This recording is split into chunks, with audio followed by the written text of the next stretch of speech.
রেস্টুরেন্টের লোকেশন হচ্ছে আপনার ডেমরা স্টপ পড়ার আর হচ্ছে ইসলাম প্লাজার নিচে কাঁচা বাজারের সাথে, ঠিক আছে?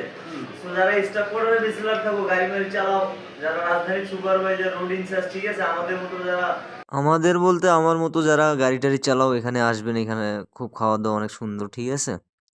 সো এটাই দেখাইলাম আপনাদের।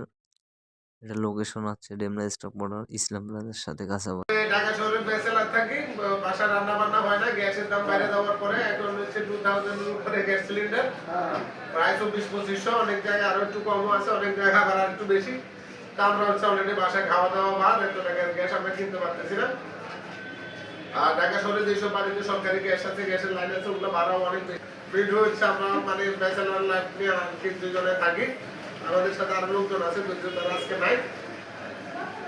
তো আমরা তো হচ্ছে সকালে খাবার হচ্ছে মানে দুপুরে খাইতে আসছি আর কি। ব্যাচেলার মানুষ কখন খায় কখন ঘুমায় কখন উঠি এটার কোনো আসলে ব্যালেন্স নাই, রুটিন নাই।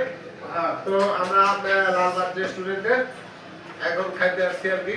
এই সকালের খাবার খাইতে আসছি দুপুরে। তো দুপুরের খাবার এখনো এখানে প্রস্তুত করা হয় না, মূলত হচ্ছে সকালের খাবারগুলো এখনো আছে, ভর্তা টর্তা এগুলো আছে। তো আমরা আসলে আপনাদের সাথে মূলত কথা বলার উদ্দেশ্য হচ্ছে আমরা যেহেতু রেস্টুরেন্টে খাইতে আসছি সকালবেলা গরম ভাত দিয়ে আলু ভর্তা ডাল যা, আপনারাও যদি আশেপাশে কেউ থাকেন আমাদের বেঙ্গল যারা আছেন তো আসতে পারেন, একসঙ্গে বসে খাবো। তো সামনে যেহেতু নির্বাচন, তো চিন্তা করে ভোট দিবেন আর কি, কাকে ভোট দিবেন।